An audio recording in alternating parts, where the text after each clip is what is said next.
Hi everyone, I'm Emma. I'm a grad student here at MIT, and today I want to tell you about something you might have heard about before. It's a pretty weird thing that cells do. In fact, all of your cells are doing it right now as we speak, every time that they want to make a protein. To illustrate just how weird this thing is, we're going to need to go on a metaphorical journey to Ikea. How many of you have ever assembled your own furniture from Ikea? Okay, good. I was wondering how many it would be. If you haven't, you're going to do this a lot as soon as you move out, so pay attention. When you assemble furniture from Ikea, it's really all about one thing, the instructions. You need these guys.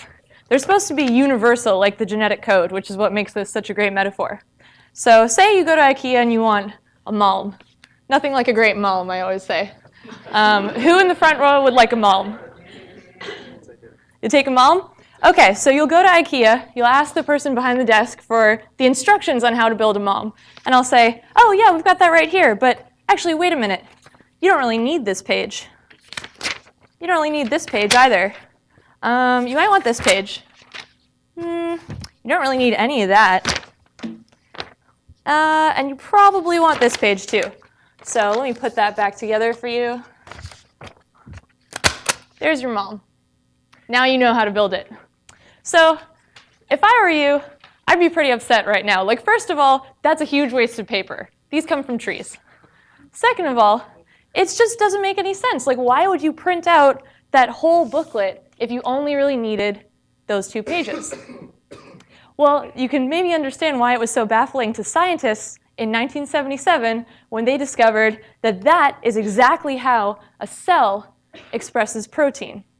Let me make the connection here. So the nucleus of the cell is like the information desk at Ikea. Got it? The DNA is like a book containing all the instructions for how to build all of the furniture in Ikea. And of course, you don't need all of it if you just want to get a malm. So you'll just send out a little piece of that DNA, a little messenger molecule that's a copy of the piece of DNA that gives you the instructions on how to build the thing you want. So we're going to abbreviate that as messenger RNA. It's a molecule very similar to DNA. And you're going to send that out of the information desk over to the ribosome, which is you in this metaphor, which now has the information that it needs to build proteins. This was the understanding of the cell that scientists had in 1976. And, cells have been around for a long time. They're very efficient at doing their thing, just like Ikea has been around for a long time and is very efficient. So you would expect that the message that you get from the DNA is very efficient. It's no more and no less than what you need to build the protein. But as we just saw, that's not true for this weird Ikea metaphor, and it's also not true for cells. So what actually happens is when the DNA copies a gene into RNA, it first copies it into a pre-mRNA, which is way longer than the final RNA that's going to be used to make the protein. There are different parts to the pre-mRNA called introns and exons. And the exons are what are going to be part of the final mRNA, but the introns get cut out by a big machine called the spliceosome in a process called splicing. And so how many of you guys have heard of introns and exons before? Okay, good. So I'm glad that everybody's familiar with the basics. For the rest of this talk, I'm going to tell you some of my favorite facts about introns, some of the work that I'm doing in the lab right now on introns, and just why introns are so baffling to scientists when they discovered them. So first of all, I want to cover how do we know that this happens? Well, in 1977, this was the picture that scientists got that taught them that introns exist. It's pretty clear, right? No, it's not that clear. I will help explain. So this is a picture taken by an electron microscope, which is a very powerful microscope which can take pictures of things that are very small, on the order of nanometers, like a billionth of a meter. What they're taking a picture of right now is a piece of DNA that codes for a gene from a virus, added to this piece of mRNA that codes for the same gene from the virus right before it makes the protein.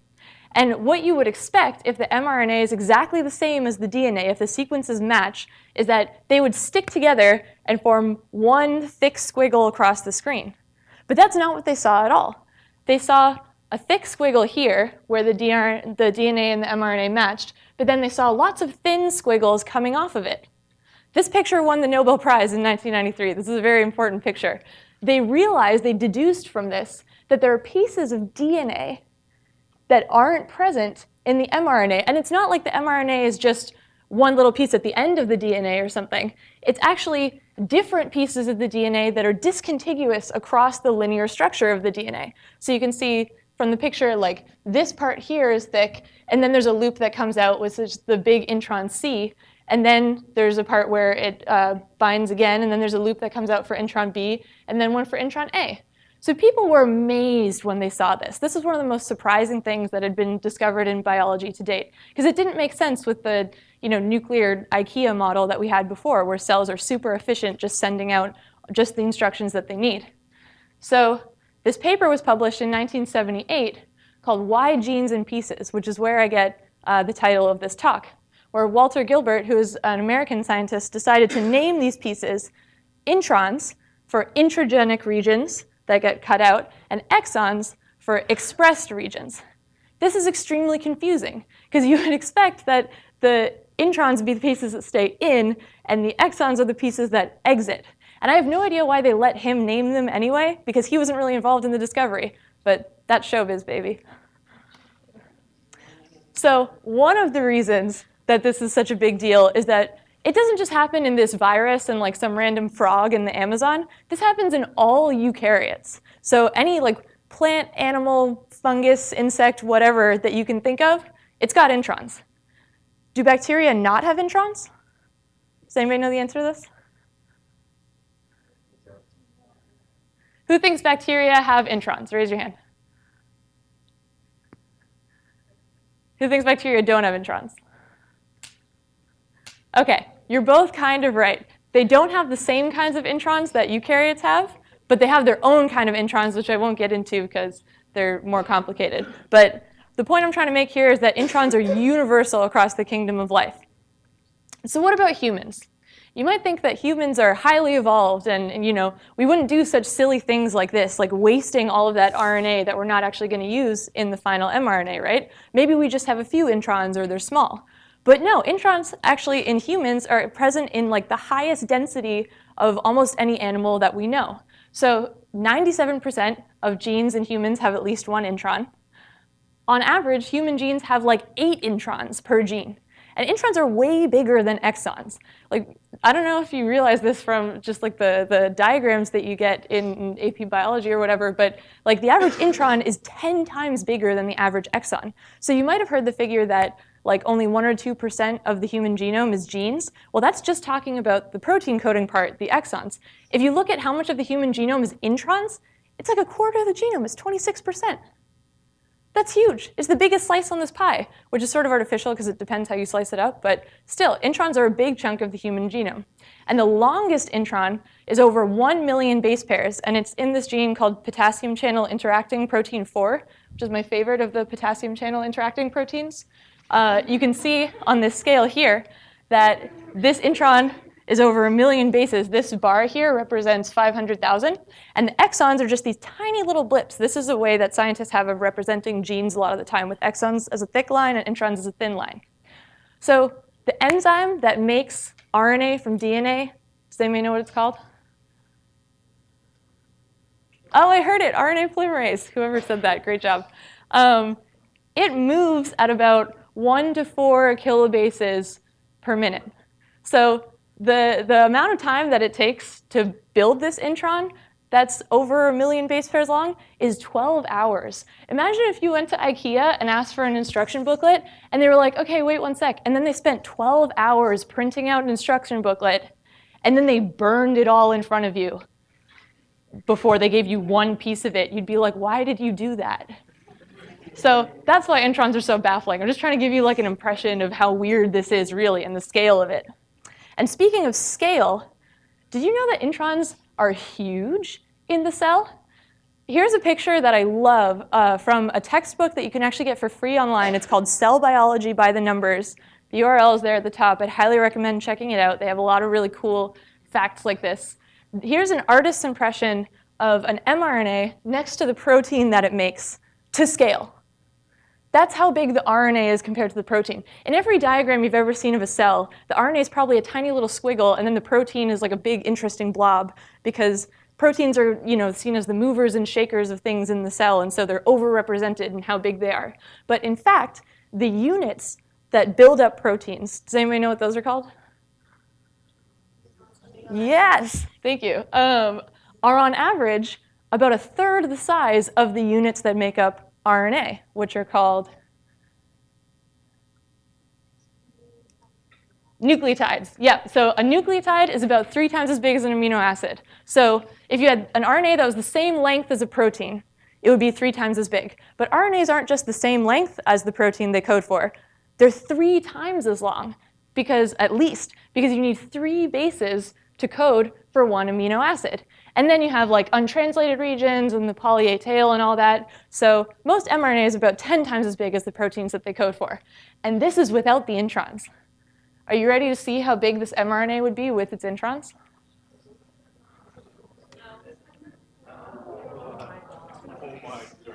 This is a complex simulation that I performed in the lab by copying and pasting this image 10 times. So you can see that this is actually like a staggeringly wasteful thing for the cell to do.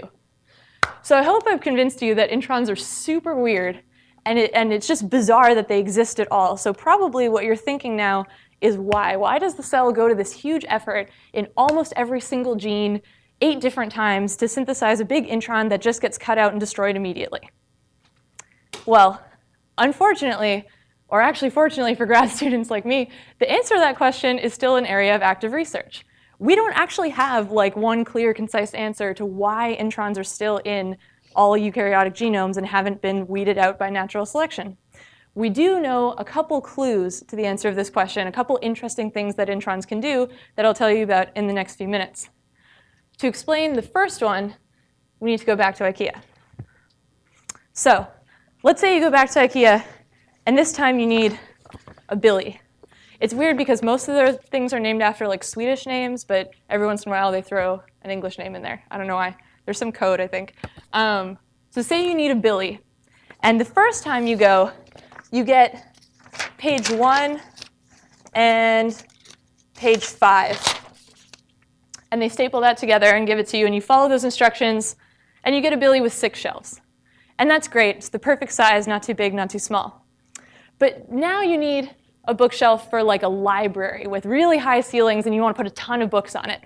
You could go back to a different Ikea, and they might give you instructions where they give you page 1, page 5, and page 12. And then you follow those instructions, and you get one with 9 shelves on it. And then you're moving into your college dorm, and it's really small, and you don't have that much space. So you go to a different Ikea, and they give you a different version that just has page 5 and page 9.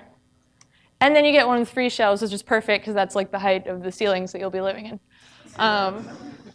And what's interesting is this is all the Billy. Like, this is all one bookshelf model that Ikea has, but they're giving you different versions of it. Different parts of the instructions are being spliced together. And so, just as we saw before, the nucleus of a cell is shockingly similar to Ikea and how it works. You have exons and introns present in the DNA, which get spliced together at the level of the RNA to make instructions for different proteins. So if you put all of these exons together, you'll get one protein. But what if you took out exon 3? You get a different, smaller protein with like a different function, maybe, a different form in the cell, because exons tend to correspond to functional modules. And so one function of introns is that you can use them to kind of mix and match between pieces of a protein. And this is also not just something that happens like, every once in a while in a few genes here or there. This happens in 95% of human genes, and it's a big part of a lot of diseases, actually, because the sequences that tell the cell which parts to put in and out can get mutated, and then they can do it incorrectly, and bad things can happen if you have the wrong protein here. But they can also happen for good reasons in different tissues. So for example, the brain actually has the most alternative splicing of any tissue that we know of because it needs different versions of a lot of proteins than, say, a heart cell or a lung cell. So this actually increases the proteome diversity of the human genome hugely. Does anybody know how many genes there are in the human genome? Guess if you don't know. What do you think? 45. It's a little more than that. 3,000? Okay, a little higher. 200,000 is actually lower than that. Lower than that. It's somewhere between 3,000 and 199. That's pretty close. Okay, it's about 20,000. Well done. It's 20,000 if you just look at the genome. If you look at the DNA level, there's 20,000 genes that we can see. But if you look in the RNA to see how many different messages there are from those genes, like different rearrangements, then you get to like 200,000. So that's a cool way that splicing actually increases the number of proteins that we can make. So this is an example not from humans, but from flies. There's a gene in fruit flies that has 40,000 different mRNAs that it can make from one gene. And it's actually essential in determining where the fly neurons connect to each other. So alternative splicing, pretty cool. But there's still an interesting questions about introns that I haven't answered, which is what happens if you take them away? Does a gene need introns to survive? Well, one thing we like to do at MIT is engineer things. And biology is actually pretty amenable to engineering because the genetic code and the basic molecules that make up the cell are the same across all the functional domains of life. So you can take a gene from something like a jellyfish, especially this glowing green jellyfish, which has this fun protein called green fluorescent protein, and you can put it into a mouse and make it glow green for any one of weird experiments you might want to do on this mouse, or just for fun. And when I say you put the GFP into the mouse, I don't mean you're putting like the protein itself. What you're doing is taking the DNA, which has the coding sequence for the green fluorescent protein, and you're putting that DNA into the mouse. And you can also do this with human cells, like neurons, and make them light up in weird, interesting ways, or study how they function under different conditions. But copying or synthesizing DNA is kind of hard, and especially if the DNA is really long, because it has a long intron. So one thing you might do if you're a clever scientist is try to delete those introns and just copy the exons. So what do you think is going to happen if I delete that intron and try and just express the gene with the exons in the cell? Do you think it's going to work? Who thinks it's going to work? Who thinks it's not going to work? All right, again, you're both kind of right. The answer is, depending on the gene, it usually gives you less protein and less RNA than if you had the intron. Sometimes none at all. It depends a little bit on the gene and the context. But this is something that people discovered about 2 years after introns were discovered. They tried deleting them, reasoning that they never make it out of the nucleus, so why would they matter for protein production? But actually, they tend to have a huge effect on how much protein you get at the end. And one of the weirdest things about this is not all introns are equal. So if you take two different introns, A and B, with different sequences, and put them in the same place, in the same gene, in the same type of cell, one of them might give you a bunch of protein from that gene, and one of them might give you less. And so this is where I come in. This is my research project. And if you study hard and feel like doing this, you could one day go to grad school and also research something like this. I'm trying to figure out why some introns are more powerful than others at creating a lot of protein.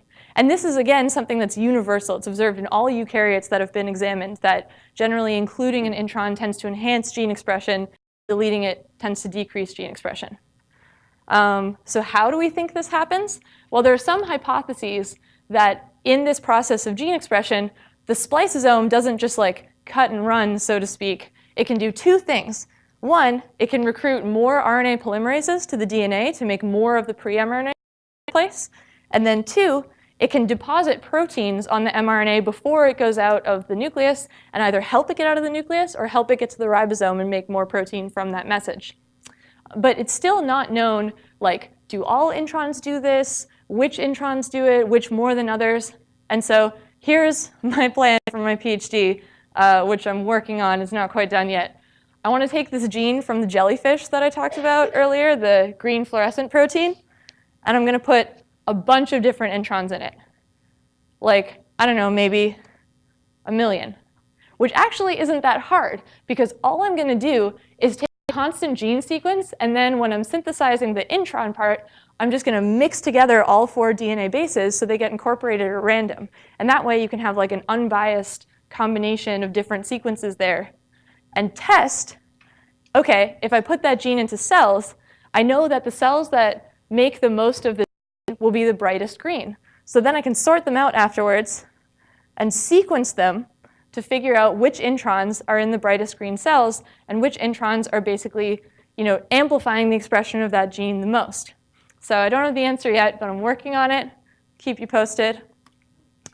And basically what I want you to take away from this is the next time someone tells you that introns are small, unimportant, junk DNA, which is a rude thing that scientists call things that they don't understand yet, I want you to say, no way.